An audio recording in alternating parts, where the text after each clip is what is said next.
یہ خفیہ ہتھیار دراصل پروپیگنڈا تھا، جس کا مقصد یہ تھا کہ قوم کی نظروں میں فوج کو ذلیل و رسوا کر دیا جائے تاکہ سلطان ایوبی کی فوج قوم کے تعاون اور نئی بھرتی سے محروم ہو جائے۔ دوسرا یہ کہ مسلمانوں پر صلیبیوں کی دھاک بیٹھ جائے۔ تیسرا یہ کہ سلطان ایوبی کے خلاف عدم اعتماد کی فضا پیدا ہو جائے۔ چوتھا یہ کہ کچھ اور لوگ سلطانی کے دعوے دار بن جائیں اور ایک بار پھر خانہ جنگی شروع کرائی جائے۔ سلطان ایوبی دشمن کے اس ہتھیار سے اچھی طرح واقف تھا۔ اس نے قاہرہ پہنچتے ہی اپنے انٹیلیجنس کے ڈائریکٹر علی بن سفیان کوتوال، غیاث بلبیس اور ان دونوں کے نائبین کو بلا کر پوری وضاحت سے بتا دیا تھا کہ اب وہ دشمن کے اس زمین دوز حملے کو روکنے کے لیے سخت اقدامات کریں اور اپنے جاسوسوں اور مخبروں کو زیر زمین کر کے سرگرم کر دیں۔ مگر لوگ جاننا چاہتے تھے کہ اس کی اس شکست کے اسباب کیا ہیں اور اس کا ذمہ دار کون ہے۔ رملہ سے قاہرہ تک کی مسافت بڑی ہی لمبی تھی اور سفر بھیانک اور کٹھن تھا۔ راستے میں پہاڑی علاقے بھی تھے، مٹی اور ریت کے ٹیلوں کی بھول بھلیاں بھی اور صحرا بھی تھا جو بھولے بھٹکے مسافروں کا خون چوس لیا کرتا ہے۔ سلطان ایوبی کے وہ سپاہی جو میدان جنگ سے مصر کو چل پڑے تھے، وہ اس لمبی اور بھیانک مسافت میں بکھر گئے تھے۔ ان کی واپسی کا منظر ہیبت ناک تھا۔ ان میں جو ریگزار کے سفر سے آشنا نہیں تھے، وہ جہاں گرتے وہاں سے اٹھ نہیں سکتے تھے۔ ان کی لاشیں صرف ایک روز سالم نظر آتی تھیں، اگلے روز صحرائی لومڑیاں اور بھیڑیے ان کی ہڈیاں بکھیر دیتے تھے۔ ٹولیوں میں آنے والے اس انجام سے بچتے رہتے تھے اور جو اونٹوں، خچروں اور گھوڑوں پر سوار تھے، ان کے زندہ واپس آ جانے کے امکانات زیادہ تھے۔ ایسی ہی ایک ٹولی چلی آ رہی تھی۔ یہ سب سپاہی تھے اور وہ اونٹوں اور گھوڑوں پر سوار تھے۔ راستے میں ان کے اکیلے دھکیلے ساتھی ان کے ساتھ ملتے گئے اور یہ ٹولی 30-40 افراد کا قافلہ بن گیا۔ وہ اس بھیانک ریگزار میں سے گزر رہے تھے جو آج صحرائے سینائی کہلاتا ہے۔ اکٹھے ہونے کی وجہ سے ان کا حوصلہ قائم تھا، مگر افق تک پانی کے آثار نظر نہیں آتے تھے۔ دور دور میدان جنگ سے زندہ نکلے ہوئے فوجی ایک ایک دو دو قدم گھسیٹتے جاتے نظر آتے تھے۔ وہ ایک دوسرے کی کوئی مدد نہیں کر سکتے تھے، سوائے اس کے کہ کوئی مر جاتا تو اس کا کوئی ساتھی اسے ریت میں دفن کر دیتا تھا۔ سواروں کا یہ قافلہ چلا آ رہا تھا۔ آگے وہ علاقہ آ گیا جہاں مٹی کے اونچے نیچے ٹیلے دیواروں، ستونوں اور مکانوں کی طرح کھڑے تھے۔ کسی نے دور سے ایک ٹیلے پر ایک آدمی کا سر اور کندھے دیکھے اور وہ غائب ہو گیا۔ دیکھنے والے نے اپنے ساتھیوں سے کہا کہ اس جگہ چل کر رک جائیں گے، وہاں کوئی اور بھی ہے، پانی نہ ملا تو سایہ مل جائے گا۔ قافلے میں اکثریت ان آدمیوں کی تھی جن کے دماغ تھکن اور پیاس سے معوف ہوئے جا رہے تھے۔ اس سے پہلے وہ جنگ کی باتیں کرتے رہے تھے، مگر اب ان کے منہ سے بات بھی نہیں نکلتی تھی۔ ان کے جانوروں میں ابھی جان تھی اور وہ اچھی طرح چلے جا رہے تھے۔ 1 میل دور کے ٹیلے 100 کوس کی مسافت بن گئی۔ قافلہ وہاں پہنچ گیا اور 2 ٹیلوں کے درمیان سے اندر چلا گیا۔ اندر ٹیلوں کا سایہ تھا۔ سب جانوروں سے اترے۔ جانوروں کو سائے میں چھوڑ کر سب ایک عمودی ٹیلے کے سائے میں بیٹھ گئے۔ ابھی بیٹھے ہی تھے کہ ایک ٹیلے کی اوٹ سے ایک آدمی سامنے آیا اور بت بن کر کھڑا ہو گیا۔ وہ سر سے پاؤں تک سفید کپڑوں میں ملبوس تھا۔ ایک لمبا اور سفید چوغا تھا جو کندھوں سے ٹخنوں تک چلا گیا تھا۔ اس کی داڑھی سیاہ تھی، لمبی نہیں تھی، خوبی سے تراشی ہوئی تھی۔ اس کے ہاتھ میں عصا تھا جو عموماً عالم، فاضل یا خطیب ہاتھ میں رکھتے تھے۔ خاموش کھڑا تھا۔ اسے دیکھ کر سب پر خاموشی طاری ہو گئی۔ کسی نے آہستہ سے کہا، حضرت خضر ہیں۔ یہ اس زمین کا انسان نہیں ہے، ایک اور نے سرگوشی کی۔ قافلے والوں کو ڈر محسوس ہونے لگا۔ وہ تو پہلے ہی ڈرے ہوئے تھے۔ اس پراسرار آدمی نے ان کے ڈر میں اضافہ کر دیا۔ کسی میں ہمت نہیں تھی کہ اس سے پوچھتا کہ آپ کون ہیں۔ ایسے ظالم صحرا میں اس حیثیت کے کسی آدمی کی موجودگی حیران کن تھی۔ وہ کوئی فوجی ہوتا تو سپاہیوں کے اس قافلے میں سے کوئی بھی نہ ڈرتا۔ ان کے ڈر میں اس وقت دہشت آ گئی جب اس آدمی کے پہلو میں ایک عورت اس طرح آ کھڑی ہوئی جیسے اس آدمی کے جسم سے نمودار ہوئی ہو۔ وہ اس کے پیچھے سے سامنے ہوئی اور اس کے پہلو میں کھڑی ہو گئی تھی۔ فوراً بعد اسی طرح ایک اور عورت اس کے دوسرے پہلو میں نمودار ہوئی۔ دونوں عورتیں سر سے پاؤں تک مستور تھیں۔ ان کی آنکھوں کے سامنے جالی کی طرح باریک کپڑا تھا۔ برقع نما لبادے سے ان کے ہاتھ بھی نظر نہیں آتے تھے۔ تم پر اللہ کی رحمت ہو، اس آدمی نے کہا، کیا میں آگے آ کر بتا سکتا ہوں کہ ہم کون ہیں؟ سب نے ایک دوسرے کی طرف دیکھا، پھر اس شخص اور عورتوں کی طرف دیکھا۔ کسی نے ڈرے ہوئے لہجے میں کہا، آپ ہمارے پاس آئیں اور بتائیں کہ آپ کون ہیں، اور ہمیں آپ جو حکم دیں گے ہم اس کی تعمیل کریں گے۔ وہ ایسی چال چلتا ان تک پہنچا جو عام انسان کی چال نہیں تھی۔ اس کے چلنے میں اور سراپا میں جلال سا تھا۔ دونوں مستورات اس کے پیچھے پیچھے آئیں۔ سب احترام کے لیے اٹھ کھڑے ہوئے۔ احترام میں ڈر بھی شامل تھا۔ وہ ٹیلے کے ساتھ بیٹھ گیا۔ مستورات بھی اس کے پاس بیٹھ گئیں۔ جالی میں سے ان کی آنکھیں نظر آ رہی تھیں۔ ان سے پتہ چلتا تھا کہ وہ خوبصورت عورتیں ہیں، لیکن ان میں سے کسی میں بھی اتنی جرأت نہیں تھی کہ ان آنکھوں کا سامنا کر سکتا۔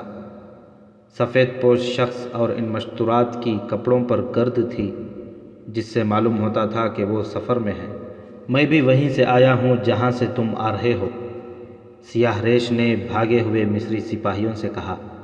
فرق یہ ہے کہ تم جہاں جا رہے ہو وہ تمہارا گھر ہے اور میں جہاں سے آیا ہوں وہ میرا گھر تھا۔ اس کے لہجے میں سنجیدگی اور اداسی تھی۔ ہم کس طرح یقین کریں کہ آپ انسان ہیں؟ ایک سپاہی نے پوچھا۔ ہم آپ کو آسمان کی مخلوق سمجھ رہے ہیں۔ میں انسان ہوں، سیاہ ریش بزرگ نے جواب دیا، اور یہ دونوں میری بیٹیاں ہیں۔ میں بھی تمہاری طرح رملہ سے بھاگ کر آ رہا ہوں۔ اگر میرا پیر و مرشد مجھ پر کرم نہ کرتا تو صلیبی مجھے قتل کر دیتے اور میری ان دونوں بیٹیوں کو اپنے ساتھ لے جاتے۔ یہ میرے مرشد کی مزار کی برکت ہے۔ میں رملہ کا رہنے والا ہوں۔ لڑکپن سے مذہب کا علم حاصل کرنے کا شوق تھا۔ میں نے مسجدوں میں اماموں کی بہت خدمت کی اور ان سے علم حاصل کیا ہے۔ خدا اپنے رسول صلی اللہ علیہ وسلم کے مذہب کے پرستاروں پر بہت کرم نوازی کرتا ہے۔ ایک رات مجھے خواب میں اشارہ ملا کہ بغداد چلے جاؤ اور وہاں کے خطیب کی شاگردگی میں بیٹھ جاؤ۔ میں پیدل چل پڑا۔ میرے پاس کچھ بھی نہیں تھا۔ ماں باپ بہت غریب تھے۔ چھوٹا سا مشکیزہ بھی میرے نصیب میں نہیں تھا کہ میں راستے کے لیے پانی ساتھ لے جاتا۔ علم کا عشق مجھے گھر سے نکال لے گیا۔ سب نے کہا یہ لڑکا راستے میں مر جائے گا۔ میری ماں بہت روئی تھی اور میرا باپ بھی بہت رویا تھا، مگر میں چل پڑا۔ دن کے وقت پیاس اور بھوک میری جان نکال لیتی تھی۔ شام کے بعد جب میں اس امید پر کہیں گر پڑتا تھا کہ مر جاؤں گا، میرے قریب پانی کا ایک پیالہ اور کھانے کے لیے کچھ نہ کچھ رکھا ہوتا تھا۔ پہلی بار میں بہت ڈر تھا۔ میں اسے جنات کا دھوکہ سمجھتا تھا، لیکن رات کو خواب میں اشارہ ملا کہ یہ کسی مرشد کی کرامت ہے۔ مجھے یہ پتہ نہ چلا کہ وہ مرشد کون ہے اور کہاں ہے۔ میں کھا پی کر گہری نیند سو گیا۔ صبح اٹھا تو وہاں پیالہ بھی نہیں تھا اور جس چنگیر میں روٹیاں تھیں وہ بھی نہیں تھیں۔ بغداد پہنچنے تک راستے میں 2 نئے چاند طلوع ہوئے۔ بہت لمبا سفر تھا۔ ہر رات مجھے پیالے میں پانی اور چنگیر میں کھانا ملتا تھا۔ بغداد میں جامع مسجد کے خطیب نے مجھے دیکھا تو میری عرض سنے بغیر بولے کہ میں تمہاری راہ دیکھ رہا ہوں۔ وہ مجھے اپنے حجرے میں لے گئے۔ میں یہ دیکھ کر حیران رہ گیا کہ وہاں ایک چنگیر پڑی تھی اور اس میں ایک پیالہ رکھا تھا۔ خطیب نے پوچھا کہ تمہیں ہر رات کھانا اور پانی ملتا رہا ہے؟ میں نے جواب دیا کہ ملتا رہا ہے، مگر حیران و پریشان ہوں کہ یہ چنگیر اور پیالہ مجھ تک ہر رات کون لے جاتا اور واپس لاتا رہا ہے۔ وہ بولے کہ خدا نے حضرت موسیٰ علیہ السلام کی مدد کرنا چاہی تھی تو دریائے نیل کو حکم دیا تھا کہ راستہ دے دے۔ دریا کا آگے کا پانی آگے اور پیچھے کا پانی پیچھے رہ گیا، اور خشکی کی اس گلی میں حضرت موسیٰ علیہ السلام نکل آئے تھے، اور جب فرعون ان کے تعاقب میں اس گلی میں داخل ہوا تو دریا کے دونوں حصے آپس میں مل گئے اور دریا اسی طرح قہر سے بہنے لگا جیسے بہتا تھا۔ فرعون غرق ہو گیا۔ خطیب مکرم نے کہا کہ ہم اس کی ذات کے تابع ہیں جس نے ہمیں پیدا کیا اور جو ہمیں باری باری اس دنیا سے اٹھاتا ہے۔ اس کا جو بندہ اس کے علم کے عشق سے دیوانہ ہوتا ہے جیسے تم ہوئے ہو، اسے وہ صحراؤں میں پیاسا نہیں مرنے دیتا اور دریاؤں میں ڈوبنے نہیں دیتا۔ اسی کی ذات باری نے مجھے اشارہ دیا کہ ہم نے اپنے ایک بندے کے لیے مہینوں کے فاصلے اور ان فاصلوں کی صعوبتیں مٹا دی ہیں۔ تمہارے سینے میں جو علم ہے وہ اس لڑکے کے سینے میں منتقل کر دو، اور ہم نے تمہاری خدمت کے لیے جو 2 جنات مقرر کر رکھے ہیں انہیں کہو کہ اس لڑکے کو راستے میں پانی اور کھانا پہنچاتے رہیں۔ میں نے خدائے ذوالجلال کے حکم کی تکمیل کی۔ ہر رات تمہارے لیے یہاں سے کھانا اور پانی جاتا رہا ہے۔ حیران نہ ہو لڑکے، پریشان بھی نہ ہو۔ بہت کم خوش نصیبوں کے دلوں میں علم کا چراغ روشن ہوتا ہے جس کی خواہش تم لے کر آئے ہو۔ ارادہ نیک ہو، دل میں اللہ کی خوشنودی کی خواہش ہو تو جن و انس غلام ہو جاتے ہیں۔ کیا جنات آپ کے غلام ہیں؟ ایک سپاہی نے پوچھا۔ وہ نہیں، اس نے جواب دیا، میں ان کا غلام ہوں۔ کوئی کسی کو غلام نہیں بنا سکتا۔ ہم سب ایک خدا کے ایک جیسے بندے ہیں۔ اونچا اور نیچا امیری اور غریبی سے نہیں ہوتا، ایمان کی پختگی اور کمزوری سے انسانوں کی درجہ بندی ہوتی ہے۔ اس کی باتوں میں ایسا تاثر تھا جس نے سب کے دلوں کو موہ لیا اور سب دم بخود ہو کر سن رہے تھے۔ اس نے کہا، بغداد کے خطیب نے میری روح کو علم سے روشن کیا۔ انہوں نے میری شادی بھی کرائی، وہیں میری یہ دونوں بچیاں پیدا ہوئیں۔ میں نے بہت چلے کیے اور قدرت کے کارخانے کے 2-3 راز پا لیے۔ تب ایک رات میرے خطیب استاد نے کہا، اب جا اور ان کی خدمت کر جو علم اپنے ساتھ قبروں میں لیے ابدی نیند سو رہے ہیں۔ انہوں نے مجھے واپس اپنے گھر رملہ چلے جانے کا حکم دیا، 2 اونٹ دیے، زاد راہ دیا اور کہا کہ گناہ کا کبھی خیال بھی دل میں نہ آنے دینا۔ رملہ پہنچو گے تو ایک رات تم اپنے ارادے کے بغیر اٹھ کر چل پڑو گے۔ شاید تمہیں بہت دور جانا نہیں پڑے گا، تمہارے قدم اپنے آپ رک جائیں گے۔ وہ ایک مقدس جگہ ہوگی، اس جگہ کو اپنا آستانہ بنا لینا۔ مگر مجھے ایک وقت جو ابھی مستقبل کی تاریکیوں میں چھپا ہوا ہے نظر آ رہا ہے کہ گناہ ہوں گے اور تمہیں دوسروں کے گناہوں کی سزا ملے گی۔ شاید تمہیں ہجرت کرنی پڑے۔ میں جب اپنی بیوی اور ان دونوں بچیوں کے ساتھ سفر میں تھا تو آفتاب کی تمازت میرے کنبے کے لیے خنک ہو گئی تھی۔ ہمیں اس جگہ سے بھی پانی مل جاتا تھا جہاں کی ریت کے ذرے پانی کے ایک بوند کو ترستے تھے، جلتے انگاروں کے شرارے بن کر اڑتے رہتے تھے۔ میں رملہ پہنچا تو میرے والدین مر چکے تھے۔ میری بیوی نے اجڑے ہوئے گھر کو آباد کیا۔ میں علم و دانش کے سمندر میں غوطے لگاتا رہا۔ میری بچیاں بڑی ہو گئیں اور ان کی ماں کو اللہ نے اپنے پاس بلا لیا۔ بچیوں نے گھر سنبھال لیا اور ایک رات جب میں گہری نیند سویا ہوا تھا، میری آنکھ اس طرح کھل گئی جیسے کسی نے جگایا ہو۔ میں اٹھ کھڑا ہوا۔ بغداد کے خطیب کی برسوں پرانی بات یاد آئی کہ تم اپنے آپ جاگ اٹھو گے اور ارادے کے بغیر چل پڑو گے۔ ایسے ہی ہوا۔ میرے ذہن میں کوئی ارادہ، کوئی خیال نہیں تھا۔ میں گھر سے نکل گیا، آبادی سے بھی نکل گیا۔ کہیں کہیں ایسے لگتا تھا جیسے کوئی میرے آگے آگے جا رہا ہو۔ معلوم نہیں یہ احساس تھا یا حقیقت۔ میں چلتا گیا۔ معلوم نہیں تم نے وہ جگہ دیکھی ہے یا نہیں جہاں گہرائی ہے اور گہرائی میں ندی بہتی ہے۔ صلیبیوں کی فوج اسی گہرائی میں چھپی ہوئی تھی۔ میں نے سنا تھا کہ سلطان صلاح الدین ایوبی کو زمین کی آخری تہہ میں چھپا ہوا دشمن بھی نظر آ جاتا ہے، مگر وہاں اس کی آنکھوں پر خدا نے ایسی پٹی باندھی کہ اسے یہ بھی معلوم نہ ہو سکا کہ وہ خود کہاں ہے۔ صلیبی فوج تمہاری فوج کو پھندے میں لا کر گہرائی میں سے نکلی اور حملہ کیا، اور تمہارا جو حال ہوا وہ تم جانتے ہو۔ اس جنگ سے برسوں پہلے میں رات کو اپنے آپ یا غیب کی قوت کے زیر اثر اس گہرائی میں پہنچ گیا اور ایک جگہ میرے قدم رک گئے۔ چاندنی رات تھی۔ مجھے ایک قبر نظر آئی جس کے ارد گرد پتھروں کی 2 ہاتھ اونچی دیوار تھی۔ میں نے آزمانے کے لیے قدم کسی اور سمت کو اٹھائے، لیکن میں قبر کی طرف گھوم گیا اور پتھروں کی دیوار میں اندر جانے کو جو راستہ بنا ہوا تھا اس میں داخل ہو گیا۔ میرے ہاتھ اپنے آپ فاتحہ کے لیے اٹھے۔ مجھے ایسے لگا جیسے وہاں چاندنی زیادہ سفید تھی۔ میرے ذہن میں اپنے آپ خیال آیا کہ خطیب مکرم نے اسی جگہ کی نشاندہی کی تھی۔ میں قبر کے پاس بیٹھ گیا اور قبر پر ہاتھ رکھ کر عرض کی کہ مجھ غلام کے لیے کیا حکم ہے۔ مجھے اس کے جواب میں کوئی آواز نہ سنائی دی۔ اپنے آپ ہی خیال آیا کہ مجھے جو فیض ملے گا اسی سے ملے گا۔ میں نے رات وہیں گزار دی۔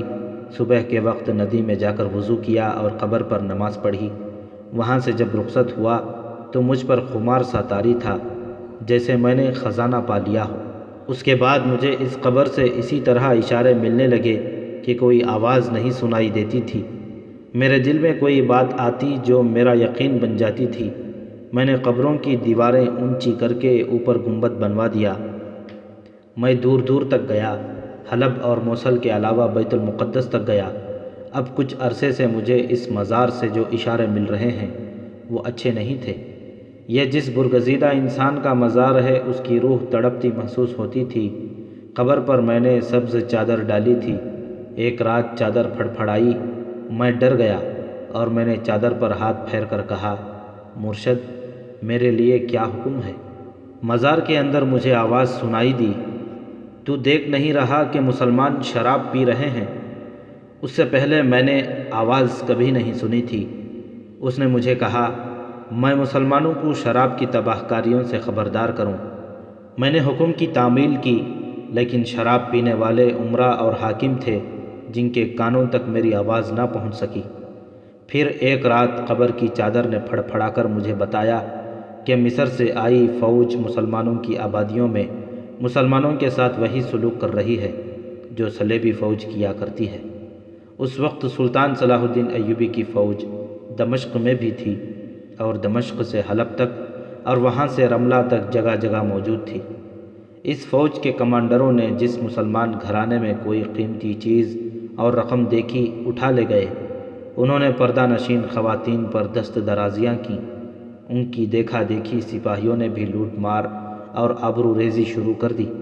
یہاں تک پتہ چلا کہ سالاروں اور کمانڈروں نے مسلمان لڑکیاں اغوا کر کے اپنے خیموں میں رکھی ہوئی ہیں۔ مزار سے مجھے حکم ملتا تھا کہ میں سلطان ایوبی کے پاس جاؤں اور اسے بتاؤں کہ یہ فوج خلافت بغداد کی ہے، مصر کے فرعونوں کی نہیں۔ اگر فوج نے یہ گناہ جاری رکھے تو اس کا حشر فرعون موسیٰ جیسا ہوگا۔ اس وقت سلطان ایوبی حلب کے قریب خیمہ زن تھا۔ میں اتنی لمبی مسافت طے کر کے اسے ملنے گیا تو اس کے محافظوں نے مجھ سے پوچھا کہ تم سلطان سے کیوں ملنا چاہتے ہو؟ میں نے بتایا کہ میں رملہ سے آیا ہوں اور ایک پیغام لایا ہوں۔ انہوں نے پوچھا کہ پیغام کس کی طرف سے ہے؟ میں نے بتایا کہ جس نے پیغام دیا ہے وہ زندہ نہیں۔ محافظوں نے قہقہا لگایا اور اس کے کمانڈر نے بلند آواز سے کہا کہ آؤ تمہیں ایک پاگل دکھاؤں، کہتا ہے کہ قبر سے سلطان کے لیے پیغام لایا ہوں۔ ایک نے کہا یہ شیخ سنان کا بھیجا ہوا فدائی ہے، سلطان کو قتل کرنے آیا ہے، اسے پکڑ لو۔ کسی نے کہا صلیبیوں کا جاسوس ہے، اسے قتل کر دو۔ میں نے گرفتاری سے بچنے کے لیے یہ ظاہر کیا کہ میں پاگل ہوں۔ میں وہاں سے بھاگ آیا۔ میں نے اپنی آنکھوں دیکھا کہ سلطان کے محافظوں کے ایک خیمے میں 2 لڑکیاں بیٹھی ہوئی تھیں۔ ہم نے اپنی فوج کے ساتھ کوئی عورت نہیں دیکھی۔ ایک سپاہی نے کہا، کیا تم اس وقت سے فوج کے ساتھ ہو جب یہ دمشق گئی تھی؟ سیاہ ریش نے کہا، ہم سب پہلی بار ادھر آئے ہیں۔ سپاہی نے جواب دیا، ہم فوج میں اتنے پرانے نہیں ہیں۔ میں پرانی فوج کی بات کر رہا ہوں۔ اس نے کہا، اس فوج کے کمانڈروں اور سپاہیوں کو سزا مل چکی ہے، تم نئے تھے، تم نے ابھی کوئی گناہ نہیں کیا تھا، اسی لیے تم زندہ و سلامت واپس آ گئے ہو۔ جنہوں نے مسلمان ہوتے ہوئے مسلمانوں کے گھر لوٹے تھے اور پردے دار خواتین پر دست درازی کی تھی وہ مارے گئے ہیں۔ جو زیادہ گنہگار تھے ان میں سے کسی کی ٹانگیں کٹیں اور کسی کے بازو، وہ زندہ تھے تو گدھ ان کی آنکھیں نکال رہے تھے، اور جو ان سے بھی زیادہ گنہگار تھے وہ صلیبیوں کی قید میں چلے گئے ہیں، جو ان کے لیے جہنم سے کم نہیں ہوگی۔ ان کے لیے کبھی ختم نہ ہونے والی اذیتیں ہیں، وہ بھوکے پیاسے تڑپتے رہیں گے مگر مریں گے نہیں، مرنے کی دعائیں مانگیں گے ان کی دعائیں قبول نہیں ہوں گی۔ کیا ہماری شکست کی وجہ یہی ہے؟ ایک سپاہی نے پوچھا۔ مجھے 2 سال پہلے اشارہ مل گیا تھا کہ یہ فوج تباہی، اس نے کہا، اور یہ فوج کفار کو موقع دے گی کہ وہ اسلام کی تذلیل کریں۔ اب یہ فوج اللہ کی درگاہ سے دھتکاری گئی ہے۔ آپ کہاں جا رہے ہیں؟ کسی نے پوچھا۔ میں تمہاری طرح اللہ کے قہر سے جو صلیبی فوج کی صورت میں نازل ہوا ہے بھاگ کر آیا ہوں، سیاہ ریش نے جواب دیا۔ صلیبی فوج طوفان کی طرح آئی، تمہاری فوج اسے روک نہ سکی۔ اگر صرف میری اپنی جان ہوتی تو میں اپنے مرشد کی مزار پر جان قربان کر دیتا، لیکن اپنی جوان بیٹیوں کی آبرو کو میں قربان نہیں کر سکتا تھا۔ صلیبی 2 چیزوں کو نہیں چھوڑتے، رقم اور خوبصورت مستورات۔ مجھے مزار سے حکم ملا کہ اپنی بیٹیوں کو ساتھ لو اور مصر کی طرف نکل جاؤ۔ میں نے عرض کی کہ میں زندہ کس طرح پہنچوں گا؟ مزار سے آواز آئی کہ تم نے ہماری جو خدمت کی ہے اس کے عوض تم خیریت سے قاہرہ پہنچ جاؤ گے، لیکن وہاں خاموش نہ بیٹھنا۔ ہر کسی کو بتانا کہ گناہ کرو گے تو تمہیں ایسی ہی سزا ملے گی جیسی تمہاری فوج نے بھگتی ہے۔ مجھے مزار نے بہت کچھ بتایا ہے جو میں مصر چل کر بتاؤں گا۔ تم ایک دوسرے کو دیکھو، تمہارے چہرے لاشوں جیسے ہو گئے ہیں، تمہارے جسموں میں جان نہیں رہی۔ مجھے دیکھو، میں اپنی بیٹیوں کے ساتھ پیدل آ رہا ہوں، میرے پاس کچھ کھانے کے لیے بھی نہیں، کچھ پینے کے لیے بھی نہیں۔ کیا آپ ہمیں مصر تک اپنی طرح لے جا سکتے ہیں؟ ایک سپاہی نے پوچھا۔ اگر تم یہ وعدہ کرو کہ دلوں سے گناہ کا خیال نکال دو گے، اس نے جواب دیا، اور یہ بھی وعدہ کرو کہ میں جس مقصد کے لیے مصر جا رہا ہوں اس میں میرا ساتھ دو گے۔ ہم سچے دل سے وعدہ کرتے ہیں، بہت سی آوازیں سنائی دیں۔ ہمیں اپنا مقصد بتائیں، ہم جب تک زندہ ہیں آپ کا ساتھ دیں گے۔ میں صرف اپنی جان اور اپنی بیٹیوں کی عزت بچانے کے لیے رملہ سے نہیں بھاگا، اس نے کہا۔ مجھے مزار نے حکم دیا ہے کہ مصر جا کر لوگوں کو بتاؤں کہ تم فرعونوں کی سرزمین کی پیداوار ہو، اس مٹی میں گناہوں کی تاثیر ہے۔ حضرت یوسف علیہ السلام مصر میں نیلام ہوئے تھے، حضرت موسیٰ علیہ السلام کی بے ادبی مصر میں ہوئی تھی، مصر میں پیغمبروں کے قبیلے فرعونوں کے ہاتھوں قتل ہوئے تھے۔ اے مصر والوں، اس مٹی کی تاثیر سے اور اس کی فضا کے اثر سے بچو اور خدا کی رسی کو مضبوطی سے پکڑو، تمہاری تباہی اور سزا شروع ہو چکی ہے۔ میں یہ پیغام مصر والوں کے لیے لے جا رہا ہوں۔ تم اگر یہ پیغام سارے ملک میں پھیلانے میں میری مدد کرو گے تو تمہاری دنیا بھی بہشت بنی رہے گی اور آخرت میں بھی تمہارے لیے بہشت کے دروازے کھول دیے جائیں گے۔ سورج غروب ہونے میں ابھی بہت دیر باقی تھی۔ رملہ کی طرف سے آنے والے 2-3 سپاہی قریب سے گزرے۔ سیاہ ریش نے کہا کہ انہیں روک لو، یہ رات تک زندہ نہیں رہیں گے۔ انہیں روک لیا گیا، وہ سسکیوں کی طرح پانی مانگ رہے تھے۔ سیاہ ریش نے انہیں کہا، پانی رات کو ملے گا، اس وقت تک اس خدا کو یاد کرو جس نے تمہیں رملہ سے زندہ نکالا اور نئی زندگی دی ہے۔ کچھ دیر بعد 2 آدمی گھوڑوں پر سوار ادھر سے گزرے۔ وہ فوجی نہیں تھے۔ انہوں نے اس قافلے کو دیکھا، پھر سیاہ ریش کو دیکھا۔ انہوں نے گھوڑے روک لیے، کود کر اترے، گھوڑوں کو وہیں چھوڑ کر دوڑے آئے۔ دونوں نے سیاہ ریش کے سامنے سجدہ کیا، پھر اس کے ہاتھ چومے اور پوچھا، یا مرشد، آپ کہاں؟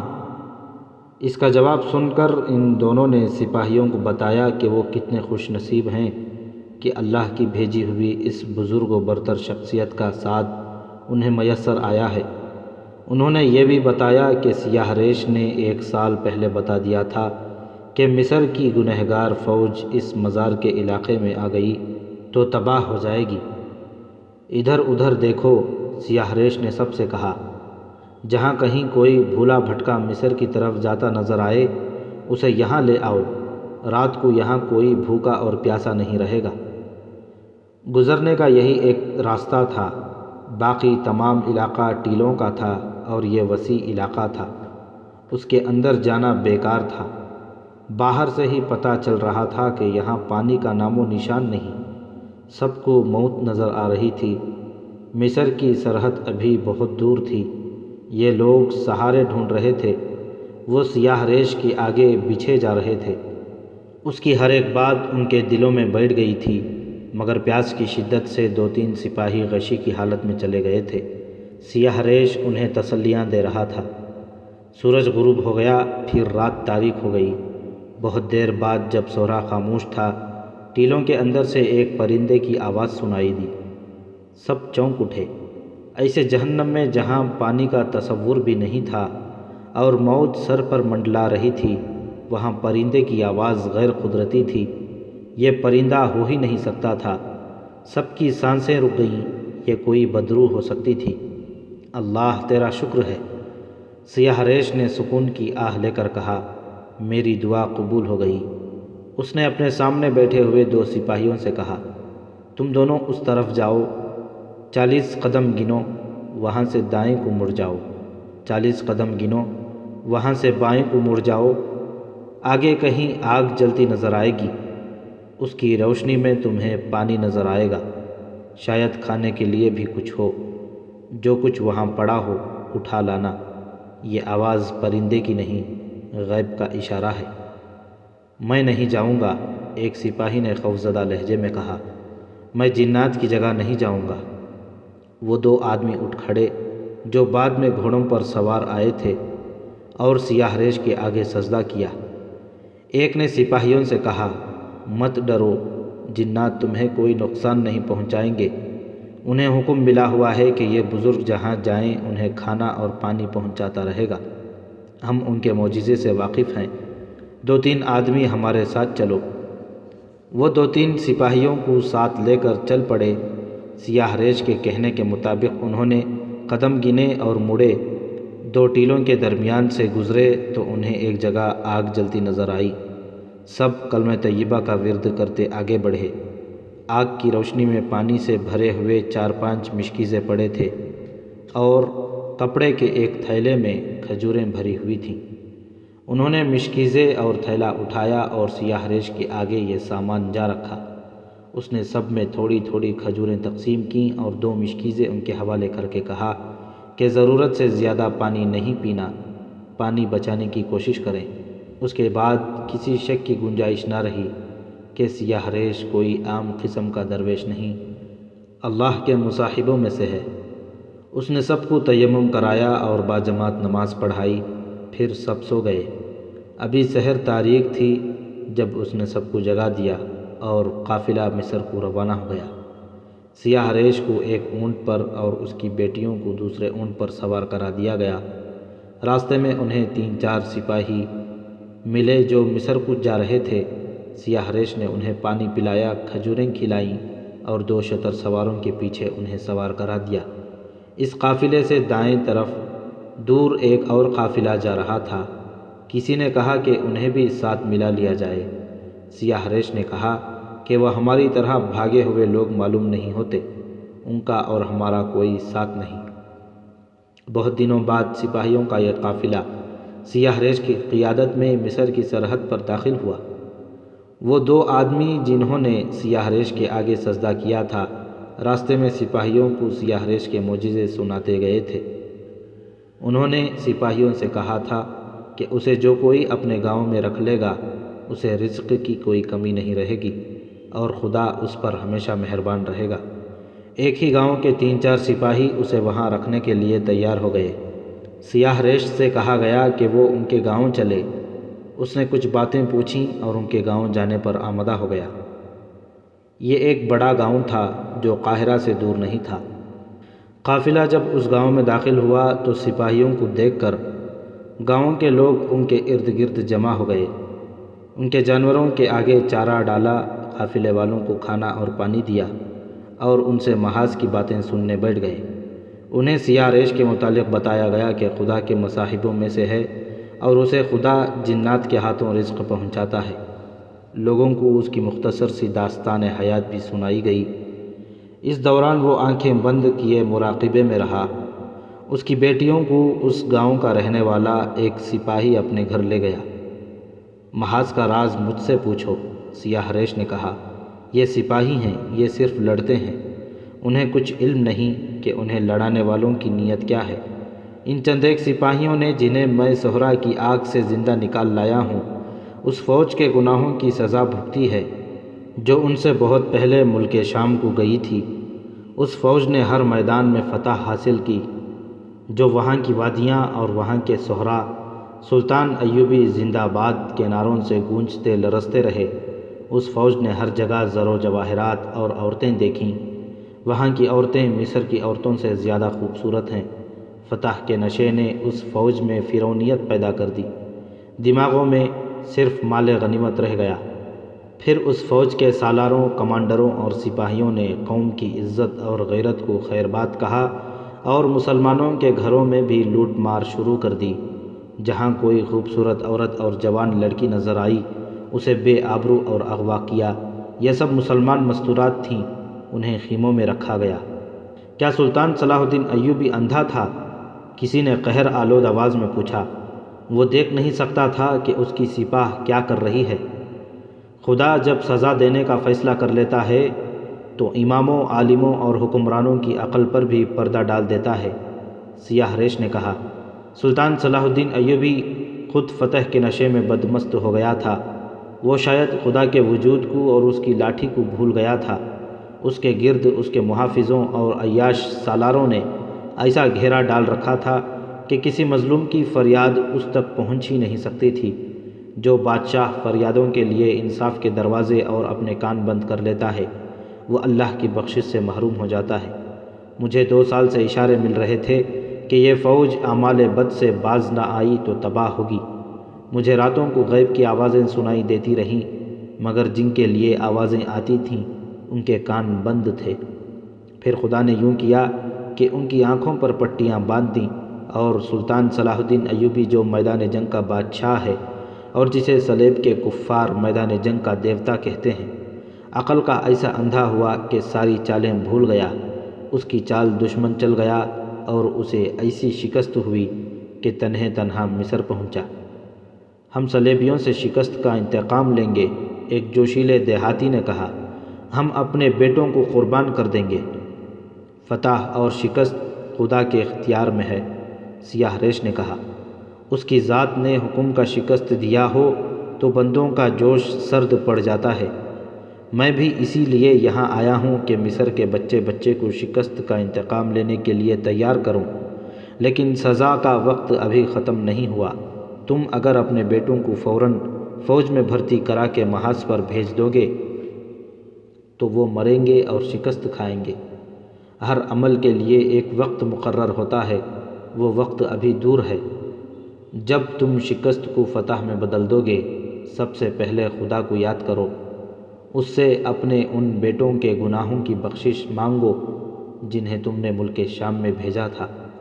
شکست کی ذمہ داری میرے سر پر ڈالو، سلطان ایوبی نے کہا۔ وہ اپنے سالاروں، نائب سالاروں، کمانڈروں اور شہری انتظامیہ کے حکام سے خطاب کر رہا تھا۔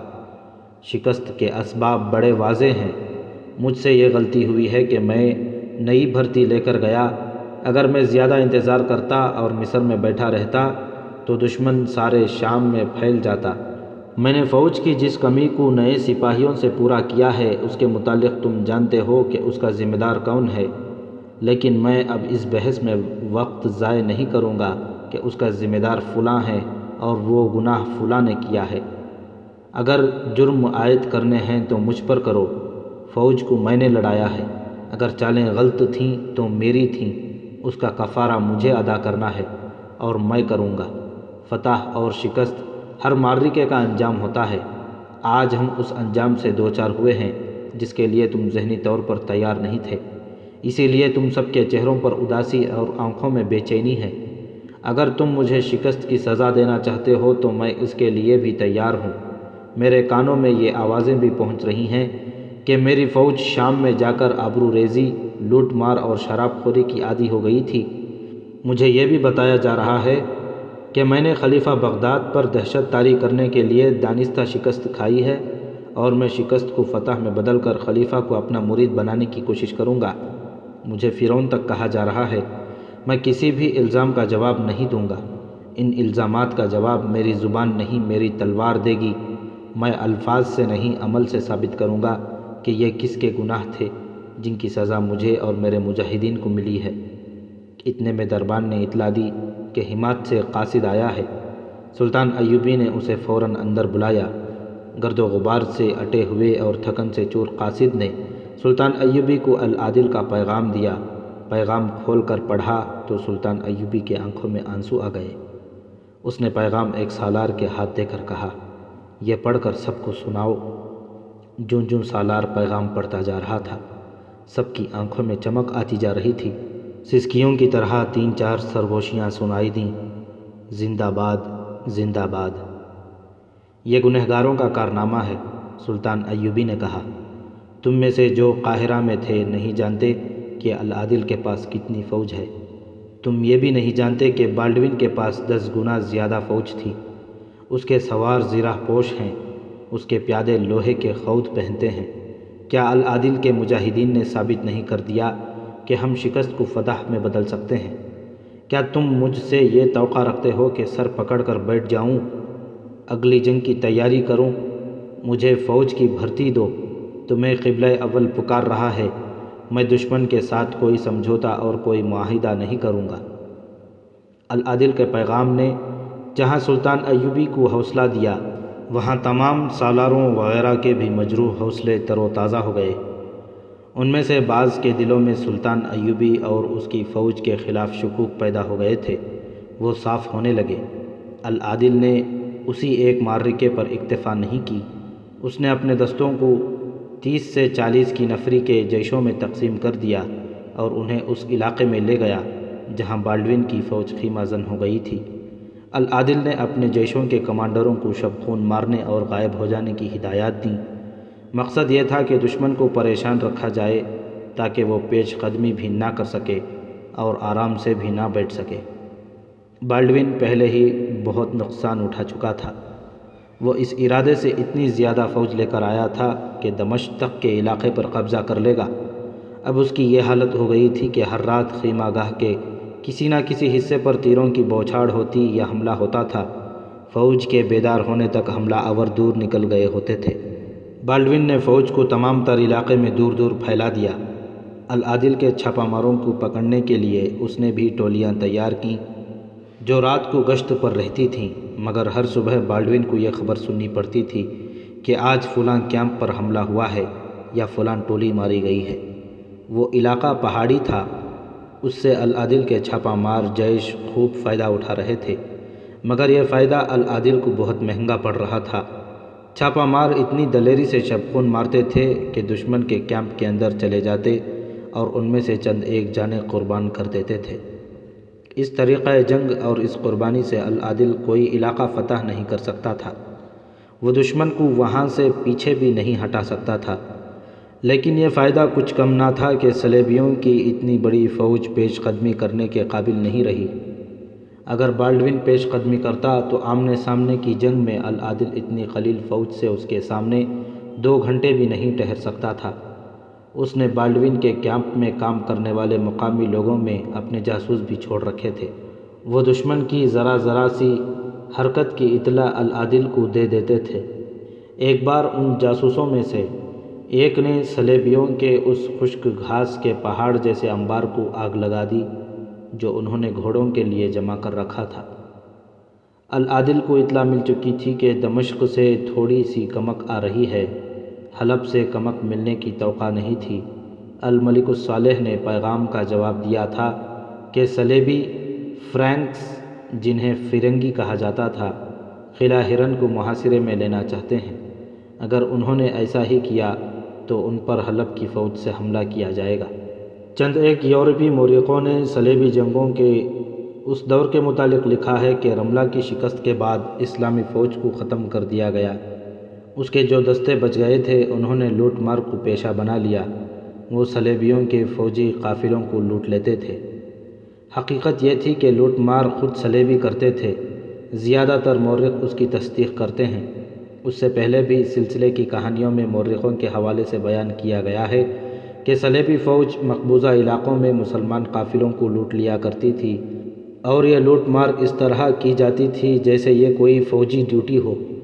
جن مسلمان دستوں کے متعلق چند ایک مورخوں نے یہ لکھا ہے کہ وہ لوٹ مار کرنے لگے تھے، وہ العادل کے چھاپہ مار جیش تھے جنہوں نے شاہ بالڈون کی اتنی بڑی فوج کو گوریلا آپریشن سے ایک ہی علاقے میں الجھا لیا تھا۔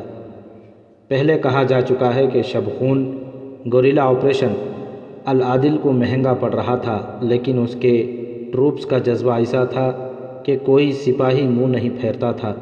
اکثر جیش مسلسل وادیوں وغیرہ میں ہی گھومتے اور بھٹکتے رہتے تھے، اپنی ضروریات پوری کرنے کے لیے بھی اپنے اڈے پر واپس نہیں آتے تھے۔ الاسد الاسدی کی غیر مطبوعہ تحریروں کے مطابق وہ چیتوں کی طرح شکار کی تلاش میں رہتے تھے، اور جب شکار پر جھپٹتے تھے تو انہیں اپنی جانیں چلی جانے کا کوئی غم نہیں ہوتا تھا۔ وہ دشمن کو زیادہ سے زیادہ نقصان پہنچانے کی کوشش میں شہید اور شدید زخمی ہو جاتے تھے۔ ان کی راتیں دشت و بیاباں میں گزرتیں اور وہ من پسند کھانوں سے اپنے آپ کو محروم رکھتے تھے۔ مگر قاہرہ میں یہ پروپیگنڈا بہت تیزی سے بڑھتا جا رہا تھا کہ اپنی فوج بدکار اور عیاش ہو گئی ہے اور رملہ کی شکست اسی کی سزا ہے۔ قاہرہ کے انٹیلیجنس کو یہ پتہ نہیں چلتا تھا کہ یہ پروپیگنڈا کہاں سے اٹھ رہا ہے۔ کیا یہ نئے سپاہیوں کی غیر محتاط باتوں کا نتیجہ ہے یا دشمن کے باقاعدہ ایجنٹ سرگرم ہیں؟ یہ بھی دیکھا گیا کہ لوگ فوج میں بھرتی ہونے سے ہچکچاتے تھے۔ اس شکست سے پہلے مصریوں کا رویہ یہ نہیں تھا۔ علی بن سفیان اور غیاث بلبیس نے اپنے مخبروں اور جاسوسوں کا جال بچھا دیا، مگر اس کے سوا کچھ پتہ نہیں چلتا تھا کہ لوگ فوج کو بدنام کر رہے ہیں۔ سلطان ایوبی کے خلاف بھی باتیں سنی سنائی جانے لگی تھیں۔ وہ سیاہ ریش سفید پوش جو دو بیٹیوں کے ساتھ اب ایک گاؤں میں ٹھہرا تھا، وہیں کا ہو کے رہ گیا۔ گاؤں والوں نے اسے ایک مکان دے دیا تھا۔ اس نے کھلی محفل میں بیٹھنے اور باتیں کرنے سے پرہیز شروع کر دیا تھا۔ اسے مصریوں کے گناہ معاف کرانے کے لیے 3 ماہ کا چلہ کرنا ہے۔ وہ اب مکان سے باہر تھوڑی سی دیر کے لیے نکلتا، خاموش رہتا، حاضرین کو ہاتھ لہرا کر سلام کرتا اور اندر چلا جاتا تھا۔ اس کے خاص مصاحبوں میں وہی سپاہی تھے جو اس کے ساتھ آئے تھے، اور وہ 2 آدمی تھے جنہوں نے ٹیلوں کے علاقے میں اس کے آگے سجدہ کیا تھا۔ ان سب نے اس کی اتنی تشہیر کر دی تھی کہ دور کے لوگ بھی اس کی جھلک دیکھنے کو پہنچ جاتے تھے۔ ایک شام علی بن سفیان کا ایک جاسوس اپنی خفیہ ڈیوٹی پر قاہرہ کے مضافات میں کسی بحیروپ میں گھوم پھر رہا تھا۔ شام ہو گئی۔ وہ نماز پڑھنے کے لیے ایک مسجد میں چلا گیا۔ نماز کے بعد امام نے دعا مانگی۔ دعا ختم ہوئی تو ایک نمازی نے رملہ کی شکست کی بات شروع کر دی۔ اس نے سلطان ایوبی کی فوج کے خلاف وہی باتیں کیں جو سیاہ ریش نے کی تھیں۔ اس نمازی نے سیاہ ریش کا حوالہ اس طرح دیا کہ وہ غیب دان ہے اور جنات اسے رزق پہنچاتے ہیں۔ اس نے سفر کی پوری روایات سنائی اور بتایا کہ کس طرح غیب سے انہیں پانی اور کھجوریں ملی تھیں۔ تمام نمازی انہماک سے اس کی باتیں سنتے رہے۔ اس نے بات ختم کی تو نمازیوں نے اس سے اس قسم کی باتیں پوچھنی شروع کر دی۔ وہ مرادیں پوری کرتا ہے، لا علاج مریضوں کو شفا دیتا ہے، آنے والے وقت کا کیا حال بتاتا ہے، اولاد دیتا ہے۔ سنانے والوں نے اسے بتایا کہ ابھی وہ سب کو یہی ایک بات بتاتا ہے کہ سلطان ایوبی اور اس کی فوج میں فرعونوں والی خصلتیں پیدا ہو گئی تھیں اور شکست کی وجہ یہی ہے، اور وہ یہ بھی بتاتا ہے کہ نہ خود فوج میں بھرتی ہونا نہ کسی کو ہونے دینا، ورنہ نقصان اٹھاؤ گے، کیونکہ گناہوں کی سزا کا ابھی وقت پورا نہیں ہوا، اور یہ بھی کہ وہ 3 ماہ کا چلہ کر رہا ہے۔ اس کے بعد وہ بتائے گا کہ مصر والوں کے لیے گناہ بخشے گئے ہیں یا نہیں۔ یہ آدمی مسجد سے نکل کر گاؤں سے باہر کو چل پڑا۔ علی بن سفیان کا جاسوس اس کے پیچھے گیا اور اس سے پوچھا کہ وہ اس عالم سے کس طرح مل سکتا ہے۔ اس نے اپنا مدعا یوں بیان کیا کہ میں فوج میں ہوں۔ تمہاری باتیں سن کر میرے دل میں یہ ڈر پیدا ہو گیا ہے کہ اپنی فوج کے گناہوں کی سزا مجھے بھی ملے گی۔ میں بھی دمشق اور حلب کے محاذوں پر گیا تھا، میں نے بھی وہی گناہ کیے ہیں جن کا تم ذکر کر رہے ہو۔ مجھے اس عالم بزرگ کے پاس لے چلو، اگر وہ کہے گا کہ فوج سے بھاگ جاؤ تو بھاگ جاؤں گا، وہ جو خدمت کہے گا کروں گا، میں خدا کے قہر سے ڈرتا ہوں۔ اس نے اتنی منت سماجت کی کہ اس کے آنسو نکل آئے۔ میرے ساتھ چلو، اس آدمی نے کہا، لیکن کسی سے ذکر نہ کرنا کہ تم اس کے پاس گئے تھے۔ وہ آج کل چلے میں ہے، کسی کے ساتھ بات نہیں کرتا، وہ جو پوچھے صرف اس کا جواب دینا، فالتو بات نہ کرنا۔ تم اسی گاؤں کے رہنے والے ہو؟ جاسوس نے پوچھا۔ تم نے بتایا تھا کہ تم رملہ کے محاذ سے آئے ہو، سپاہی ہو۔ اسی لیے تو میں قرآن پر ہاتھ رکھ کر کہہ سکتا ہوں کہ یہ بزرگ خدا کے مصاحبوں میں سے ہے۔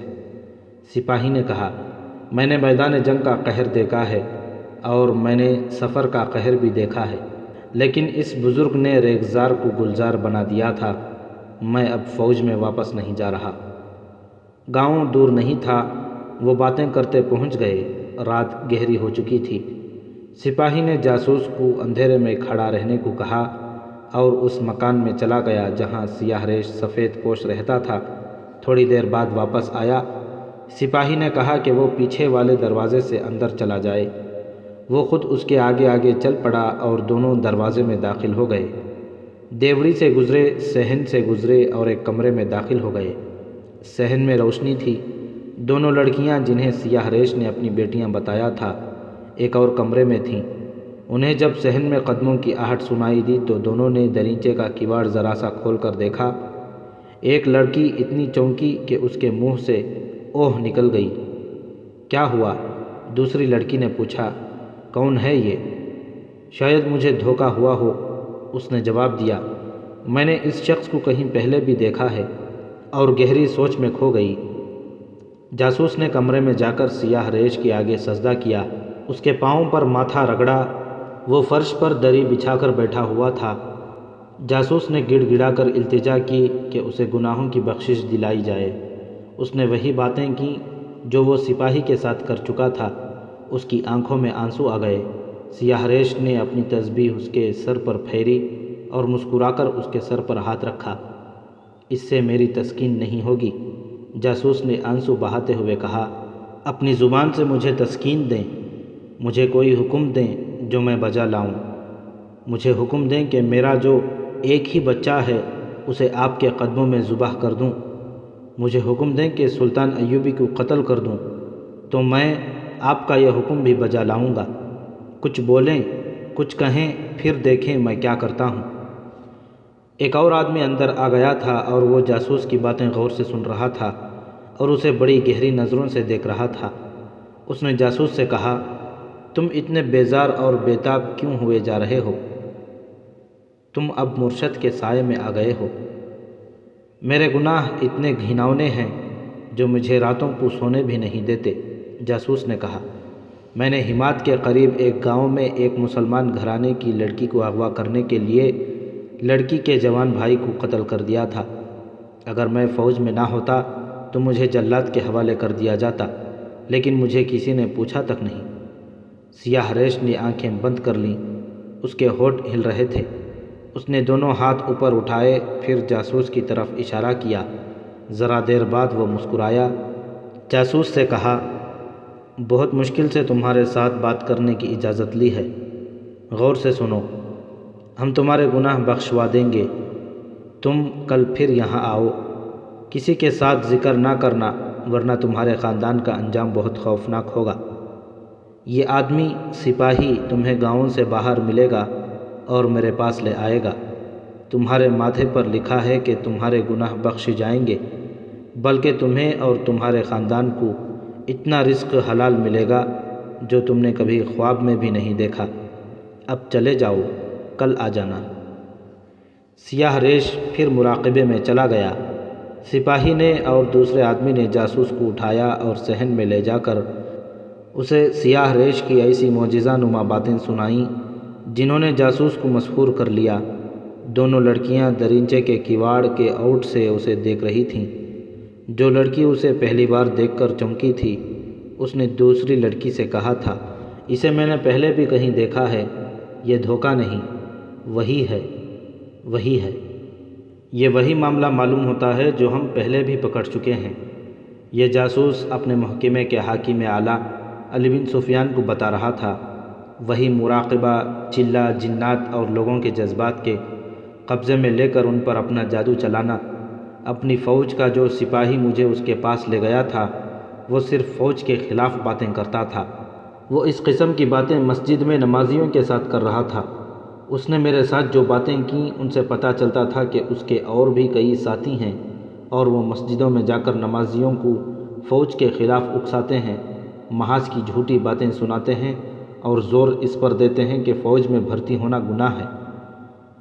انہیں ایسی باتیں مسجدوں میں ہی کرنی چاہیے۔ علی بن سفیان نے کہا، مسجد میں کہی ہوئی بات کو لوگ وحی کا درجہ دیتے ہیں۔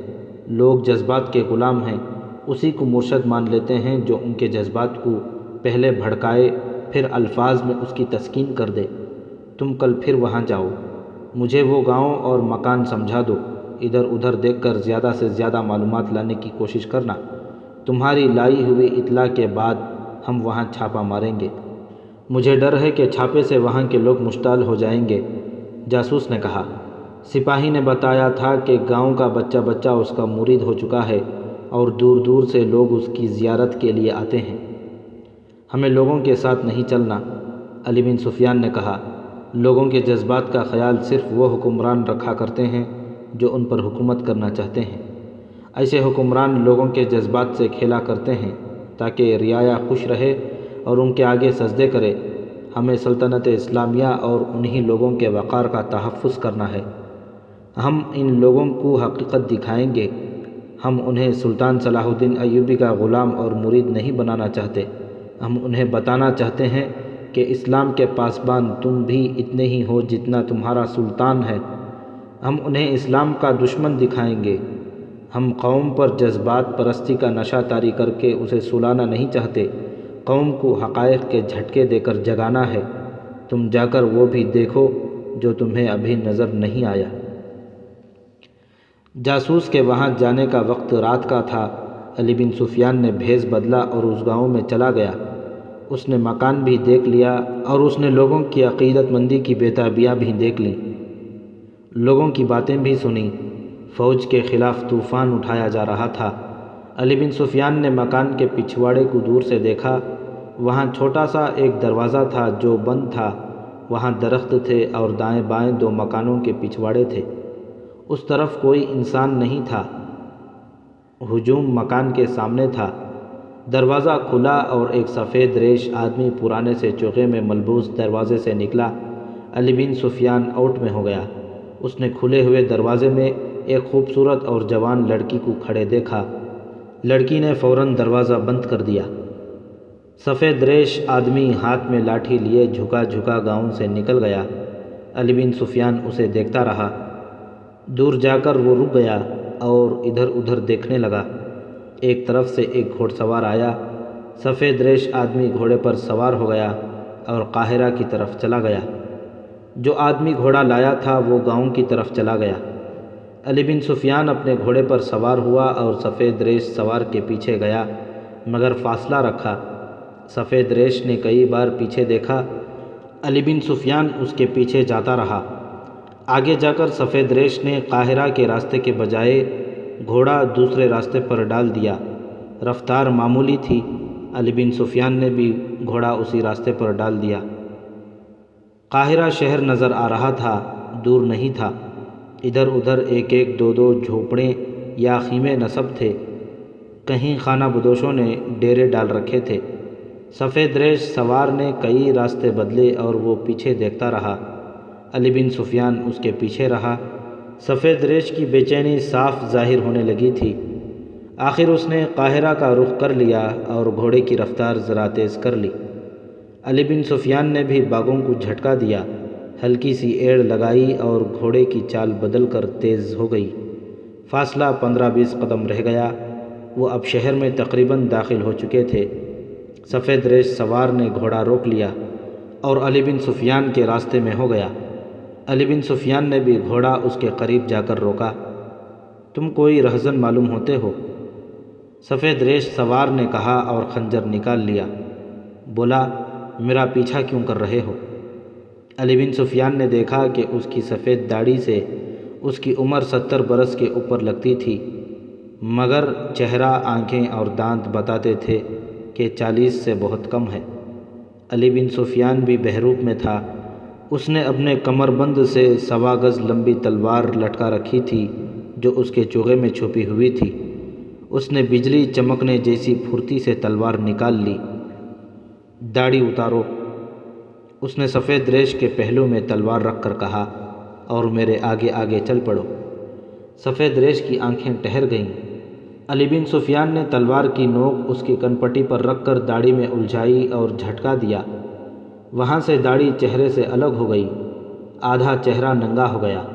علی بن سفیان نے اپنی داڑھی اتار دی اور بولا، ہم ایک دوسرے کو اچھی طرح جانتے ہیں، چلو چلیں۔ وہ شہری انتظامیہ کا کوئی اعلیٰ حاکم تو نہیں تھا، لیکن چھوٹا اور غیر اہم بھی نہیں تھا۔ مصر کا رہنے والا تھا۔ اس کے متعلق علی بن سفیان تک یہ اطلاعیں پہنچ رہی تھیں کہ معزول کی ہوئی عباسی خلافت کا زمیندوز کارندہ ہے۔ اس خلافت کو، جس کی گدی قاہرہ میں تھی، سلطان ایوبی نے 7-8 سال پہلے ختم کر دیا تھا۔ خلیفہ العاضد تھا، جس نے حشیشین، صلیبیوں اور سوڈانیوں کے ساتھ گٹھ جوڑ رکھا تھا۔ سلطان ایوبی نے نور الدین زنگی مرحوم کے ساتھ بات کر کے اس خلافت کو معزول کیا اور امارت مصر کو خلافت بغداد کے تحت کر دیا تھا۔ معزول شدہ خلافت عباسیہ کے پیروکار ابھی تک زمیندوز کارروائیوں میں مصروف تھے۔ رملہ کی شکست ان کے لیے زرعی موقع تھی، چنانچہ سلطان ایوبی اور اس کی فوج کو بدکار، عیاش، لٹیری اور شکست کا ذمہ دار ثابت کرنے کی مہم میں عباسی خفیہ طریقوں سے سرگرم ہو گئے تھے۔ علی بن سفیان نے اس آدمی کو حراست میں لے لیا اور اپنے اس قید خانے میں جا بند کیا جہاں وہ ملزموں سے ابتدائی تفتیش کیا کرتا تھا۔ علی بن سفیان کا جاسوس رات کو سیاہ ریش بزرگ کے بتائے ہوئے وقت پر گاؤں کے باہر جا کھڑا ہوا۔ گزشتہ رات والا سپاہی اسے لینے آ گیا۔ سپاہی نے اسے کوئی نئی ہدایات دیں اور ساتھ لے گیا۔ وہ پچھلے دروازے سے اندر گئے، مگر جاسوس کو گزشتہ رات والے کمرے کے بجائے ایک اور کمرے میں لے گئے۔ اسے کمرے میں سیاہ ریش بزرگ نظر نہ آیا، وہاں کچھ بھی نہیں تھا۔ دروازہ بند ہوا تو اس نے دروازے کی طرف دیکھا، سپاہی بھی باہر نکل گیا تھا۔ اس نے دروازے کو ہاتھ لگایا تو اسے پتہ چلا کہ دروازہ باہر سے بند کر دیا گیا ہے۔ اس کمرے کی نہ کوئی کھڑکی تھی نہ روشن دان۔ وہ سمجھ گیا کہ اسے پہچان لیا گیا ہے اور اسے پکڑ لیا گیا ہے۔ فرار ممکن نہیں تھا۔ وہ سوچنے لگا کہ کیا کرے۔ خاصی دیر بعد دروازہ کھلا۔ ان لڑکیوں میں سے ایک اندر آئی جنہیں سیاہ ریش اپنی بیٹیاں بتاتا تھا۔ وہ اب مستور نہیں تھیں، لیکن یورپی لڑکیوں کی طرح عریاں بھی نہیں تھیں۔ ان کا لباس عرب کی مسلمان لڑکیوں جیسا تھا۔ نقش و نگار عرب اور یورپ کے ملے جلے تھے۔ وہ اندر آئی تو باہر سے کسی نے دروازہ بند کر کے زنجیر چڑھا دی۔ کمرے میں قندیل جل رہی تھی۔ جاسوس نے لڑکی کو دیکھا تو اس کی آنکھیں جیسے حیرت سے ساکن ہو گئی ہوں۔ لڑکی مسکرا رہی تھی۔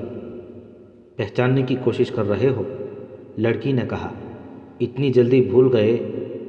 تم میرے شہر سے بچ کر نکل آئے تھے، مگر اپنے شہر میں آ کر میرے قیدی بن گئے ہو، اب نہیں نکل سکو گے۔ جاسوس نے لمبی آہ بھری، جس میں سکون بھی تھا، اضطراب بھی۔ اسے 3 سال پہلے کے وہ دن یاد آ گئے جب اسے جاسوسی کے لیے اقرا بھیجا گیا تھا۔ اقرا صلیبیوں کے قبضے میں تھا۔ وہاں ان کا بڑا پادری رہتا تھا جسے صلیب اعظم کا محافظ کہتے تھے۔ صلیبی بادشاہ جو اپنی فوجیں عرب علاقوں پر قبضہ کرنے کی غرض سے لے کر آتے، اقرا ضرور جاتے اور صلیب اعظم کے محافظ کو سلام کرتے تھے، اس لیے جنگی لحاظ سے یہ اہم جگہ تھی۔ علی بن سفیان نے وہاں اپنے جاسوس بھیج رکھے تھے۔ انہوں نے عیسائیوں کے بحروب میں وہاں ایک خفیہ اڈہ بھی قائم کر رکھا تھا۔ ان میں سے 3-4 پکڑے گئے اور 2 شہید ہو گئے، تو وہاں کے زمیندوز کمانڈر نے مزید جاسوس مانگے تھے۔ ان میں اسے بھی بھیجا گیا تھا جو اب مصر میں ایک کمرے میں بند تھا۔ اس کا رنگ اچھا، قد بد اور زیادہ اچھا، اور چہرہ دلکش تھا۔ دماغی لحاظ سے وہ تیز اور ہوشیار تھا۔ وہ گھوڑے کی سواری کا اتنا ماہر تھا کہ فوجی نمائشوں اور میلوں میں حیران کر دینے والے کرتب دکھایا کرتا تھا۔ اداکاری کی بھی مہارت رکھتا تھا۔ اس نے سیاہ ریش کے سامنے اپنے آنسو نکال لیے تھے۔ وہ عیسائی نام سے اقرا میں داخل ہوا تھا اور اس نے وہاں کوئی اپنی دردناک کہانی سنائی تھی اور بتایا تھا کہ وہ حلب کی مسلمان فوج میں نئے سپاہیوں کو گھڑ سواری اور رسالے کی لڑائی کی ٹریننگ دیا کرتا تھا، لیکن مسلمانوں نے اس کی نوجوان بہن کو اغوا کر کے اسے فوج سے نکال دیا۔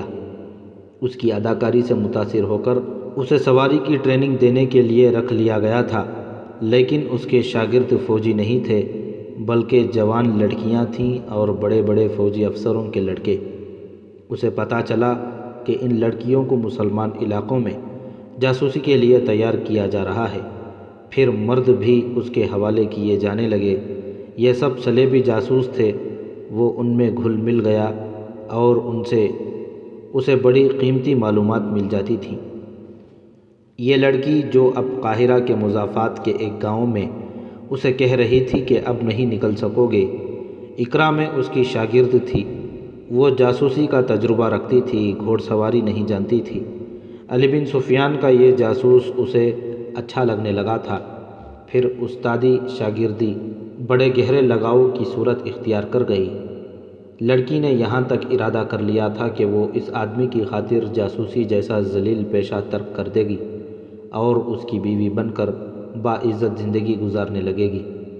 اس مسلمان جاسوس نے محبت کا جواب محبت سے دیا تھا، لیکن اپنے فرض کو نظر انداز نہیں کیا تھا۔ لڑکی نے اپنے کام میں دلچسپی لینی چھوڑ دی تھی، وہ اس آدمی کی ہو کے رہ گئی تھی۔ ایک روز اقرا میں 2 مسلمان جاسوس پکڑے گئے۔ ان میں سے ایک نے اپنے گروہ کے ان تمام آدمیوں کی نشاندہی کر دی جنہیں وہ جانتا تھا۔ ان میں یہ جاسوس بھی تھا۔ عجیب بات یہ ہوئی کہ اسی لڑکی نے اس سے پوچھا، تم جاسوس تو نہیں ہو سکتے، تم مسلمان تو نہیں؟ مجھے پتہ چلا ہے کہ یہاں کا جاسوسی کا محکمہ تمہارے متعلق تفتیش کر رہا ہے اور تم پر نظر رکھی جا رہی ہے۔ وہ ہنس پڑا اور الزام کی تردید کی، مگر بے چین ہو گیا۔ رات کو وہ اپنے زمیندوز کمانڈر سے ملا۔ کمانڈر نے اسے بتایا کہ گروہ کے بہت سے آدمیوں کی نشاندہی ہو گئی ہے اور بہتر ہے کہ وہ یہاں سے نکل جائے۔ وہ کمانڈر کے گھر سے نکلا تو اسے پتہ چل گیا کہ 2 آدمی اس کے پیچھے پیچھے آ رہے ہیں۔ یہ تعاقب تھا۔ وہ چلتا گیا اور استبل میں گیا۔ ایک گھوڑے پر زین کسی تو دونوں آدمی آ گئے۔ اس سے پوچھا کہ وہ کہاں جا رہا ہے۔ وہ پھرتیلا اور ہوشیار تھا، کود کر گھوڑے پر سوار ہوا اور ایڑ لگا دی۔ ایک آدمی اس کے گھوڑے تلے کچلا گیا۔ وہ اقرا سے نکل آیا۔ میں نے تمہیں پہچان لیا ہے، اس لڑکی نے کہا۔ وہ ایک دوسرے کو 3 سال بعد دیکھ رہے تھے۔ اس نے کہا، مجھے حیران نہیں ہونا چاہیے تھا، تم آخر جاسوس ہو۔ 3 سال پہلے میں نے تمہاری محبت کے دھوکے میں آ کر جاسوسی چھوڑ دینے کا عہد کیا تھا۔ لڑکی نے کہا، تم اگر مجھے بتا دیتے کہ تم مسلمان ہو اور جاسوس ہو تو میں تمہیں دھوکہ نہ دیتی، شاید تمہارے ساتھ آ جاتی۔ تمہارے بھاگ آنے کے بعد جب مجھے پتہ چلا کہ تم مسلمان جاسوس تھے تو مجھے دکھ نہیں ہوا تھا، تمہارے کھو جانے کا بہت غم تھا۔ کیا اب تمہارے دل میں میری محبت نہیں رہی؟ جاسوس نے پوچھا۔ تم اب میرے ملک میں ہو، میرے ساتھ آؤ، یہاں تمہیں دھوکہ نہیں دوں گا۔ محبت اب بھی ہے، لڑکی نے کہا، مگر اس پر فرض غالب آ گیا ہے۔ یہ تمہارا جرم ہے۔ میں نے تو تمہاری محبت کی خاطر جاسوسی چھوڑ دینے کا ارادہ کر لیا تھا، مگر تم نے میرے ارادوں کو کچل ڈالا اور جاسوسی کی غلاظت سے مجھے ڈبو آئے۔ 3 سال گزر گئے ہیں۔ اتنی لمبی مدت میں میں اپنے آپ کو پوری طرح ناپاک کر چکی ہوں۔ اسلام کے خلاف نفرت میری روح میں اتر گئی ہے۔ اب نہیں، اب تم میرے قیدی ہو۔ میں اپنے گروہ کو دھوکہ نہیں دے سکتی۔ میں جس آدمی کے ساتھ آئی ہوں اسے میں نے ہی بتایا تھا کہ تم جاسوس ہو۔ میں نے اسے اقرا کی ساری بات سنا دی تھی۔ اگر میں تمہیں صحن میں گزرتے اتفاق سے نہ دیکھ لیتی تو ہم سب گرفتار ہو چکے ہوتے۔ تمہیں میں نے پکڑوایا ہے۔ یہ آدمی جو غیبدان اور مرشد بنا ہوا ہے، مسلمان ہے یا صلیبی؟ جاسوس نے پوچھا۔ اب پوچھ کر کیا کرو گے؟ لڑکی نے پوچھا۔ جاسوسی ایک عادت بن گئی ہے، جاسوس نے کہا۔ مرنے سے پہلے جاننا چاہتا ہوں، اب یہ راز باہر تو نہیں لے جا سکوں گا۔ یہ مسلمان ہے۔ لڑکی نے کہا، مسلمانوں کی کمزوریوں سے واقف ہے، استادوں کا استاد ہے۔ کمرے کا دروازہ کھلا اور سیاہ ریش ایک آدمی کے ساتھ اندر آیا۔ لڑکی سے بولا، اگر تمہاری بات پوری ہو گئی ہے تو باہر نکل جاؤ۔ لڑکی جاسوس کو گہری نظروں سے دیکھتی باہر نکل گئی۔ سیاہ ریش نے جاسوس سے پوچھا، مجھے صرف یہ بتا دو کہ میرا راز کس کس کو معلوم ہے؟ کیا تم نے علی بن سفیان کو بتا دیا ہے کہ میں مشکوک آدمی ہوں؟ نہیں، جاسوس نے جواب دیا، میں جاسوس ضرور ہوں، جاسوسی کے خیال سے یہاں نہیں آیا تھا۔ سیاہ ریش کے ہاتھ میں چمڑے کا چابک ہنٹر تھا۔ اس نے پوری طاقت سے جاسوس کو مارا اور کہا، میں سچی بات سننا چاہتا ہوں۔ دروازہ زور سے کھلا، وہی لڑکی اندر آئی۔ اس نے سیاہ ریش کے دونوں بازو پکڑ کر التجا کی، اسے مارو مت، سب کچھ بتا دے گا۔ میں کچھ نہیں بتاؤں گا، جاسوس نے کہا۔ سیاہ ریش نے چابک گھمایا تو لڑکی دوڑ کر جاسوس کے آگے ہو گئی، چلا کر بولی، مارو نہیں، اس کے جسم کی چوٹ میرے دل کا زخم بن جائے گی۔ تم اسے بچانا چاہتی ہو؟ دوسرے آدمی نے گرج کر پوچھا۔ نہیں، لڑکی نے روتے ہوئے کہا، یہ کچھ نہ بتائے تو تلوار کی ایک ہی وار سے اس کا سر تن سے جدا کر دو، اذیت دے کر نہ مارو۔ لڑکی کو گھسیٹ کر باہر لے گئے۔ پھر جاسوس پر تشدد شروع ہو گیا۔ اسے رات بھر سونے نہ دیا گیا۔ اس سے بہت کچھ پوچھا جا رہا تھا، اسے بہت کچھ بتایا جا رہا تھا، مگر وہ بت بنا چوٹ پر چوٹ کھا رہا تھا۔ سحر کا وقت تھا، لڑکی پھر اس کمرے میں آ گئی۔ اس وقت جاسوس نیم غشی کی حالت میں تھا، وہ فرش پر پڑا تھا۔ اب اسے تلوار کی نوک جگہ جگہ چبھائی جا رہی تھی۔ لڑکی اس کے اوپر لیٹ گئی اور چیخنے لگی، یہ میں برداشت نہیں کر سکتی، میں تمہیں بتا دوں یہ میری پہلی اور آخری محبت ہے، اس کی اذیت میری اذیت ہے، یہ اپنا فرض ادا کر رہا ہے، میں اپنا فرض ادا کر رہی ہوں، ہمارے لیے یہی کافی ہے کہ اسے جان سے مار دو، اذیت نہ دو۔ جاسوس نے نیم بے ہوشی کی حالت میں اپنے اوپر پڑی لڑکی کو بازوؤں کے گھیرے میں لے لیا اور مری ہوئی آواز میں بولا، تم چلی جاؤ، کہیں ایسا نہ ہو کہ میں اپنے فرض سے بھٹک جاؤں، یہ اذیتیں میرے فرض کا حصہ ہیں، تم اپنے مذہب پر قربان ہو جاؤ، مجھے اپنے مذہب پر قربان ہو جانے دو۔ لڑکی پاگل ہوئی جا رہی تھی۔ اسے ایک بار پھر گھسیٹ کر باہر لے گئے۔ سیاہ ریش نے حکم کے لہجے میں کہا، اس بدبخت لڑکی کو کسی کمرے میں بند کر دو۔ دن آدھا گزر چکا تھا۔ علی بن سفیان اس جاسوس کے انتظار میں بیزار ہوا جا رہا تھا۔ ایک روز پہلے اس نے جس آدمی کو سفید داڑھی کے بہروپ میں پکڑا تھا، اسے بھی گزشتہ رات قید خانے میں ایسی ہی اذیتیں دے کر اسے کہلوا لیا گیا تھا کہ یہ سیاہ ریش کون ہے اور اس کی اصلیت اور اس کا مشن کیا ہے۔ دن کے پچھلے پہر علی بن سفیان نے اس شک کی بنیاد پر کہ اس کا جاسوس پکڑا نہ گیا ہو، فوج کا ایک چھاپہ مار جیش تیار کیا۔ اس مکان کے متعلق پتہ چل ہی چکا تھا کہ تخریب کار جاسوسوں کا اڈہ بن گیا ہے۔ چھاپہ مار اس قدر تیزی سے آئے کہ گاؤں میں کسی کو سنبھلنے کا موقع نہ ملا۔ وہ گھوڑوں سے اتر کر بندروں کی طرح مکان کی دیواریں پھلانگ گئے، دروازے توڑ دیے گئے، اندر جتنے آدمی تھے انہیں پکڑ لیا گیا۔ علی بن سفیان کے جاسوس کی اب یہ حالت تھی کہ بے ہوش پڑا تھا اور اس پر نزع کی کیفیت طاری تھی۔ ایک کمرے میں اسے چاہنے والی لڑکی فرش پر پڑی تھی، ایک خنجر اس کے دل میں اترا ہوا تھا۔ وہ اتنا ہی کہہ سکی، میں نے خودکشی کی ہے، اور وہ مر گئی۔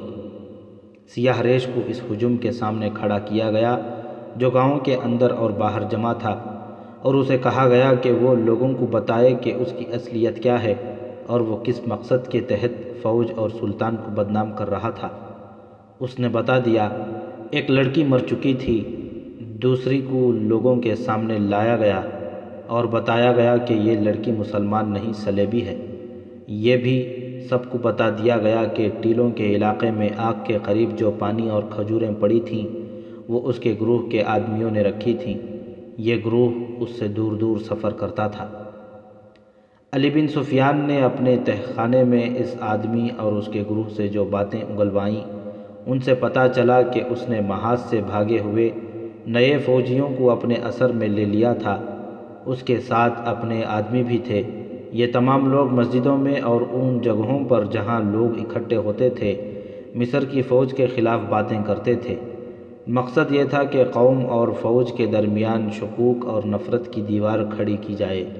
اس سے صلیبی بہت فائدہ اٹھا سکتے تھے۔ اس مہم میں مصر کی انتظامیہ کے چند ایک حاکم بھی شامل تھے اور معزول شدہ عباسی خلافت کے خفیہ پیروکار بھی۔ مختصر یہ کہ دشمن تو اب اس مہم میں شریک تھا ہی، خود وہ مسلمان بھی اس میں شامل ہو گئے تھے جن کا کوئی نہ کوئی مفاد وابستہ تھا۔ جب کبھی فوج اور قوم میں نفرت پیدا ہو گئی، سمجھ لو سلطنت اسلامیہ کا زوال شروع ہو گیا۔ سلطان ایوبی نے کہا، اس نے حکم دیا تمام مسجدوں کے اماموں کو رملہ کی شکست کے اصل اسباب بتانے کا انتظام کرو، اور امام ساری قوم کو بتائیں اگر کسی کو ذمہ داریاں اور الزامات عائد کرنے سے تسکین ہوتی ہے تو ساری ذمہ داری مجھ پر ڈالو۔ میں فلسطین کے میدان جنگ میں جان دے کر اپنی قوم کے ہر اس فرد کے گناہوں کا کفارہ ادا کروں گا جو تخت و تاج کے نشے میں میری فوج اور مقبوضہ فلسطین کے راستے میں حائل ہو رہا ہے، اور میرے خون کے قطروں سے آواز آئے گی کہ شکست کی ذمہ دار فوج نہیں تھی اور میرے کسی فوجی نے کوئی گناہ نہیں کیا تھا۔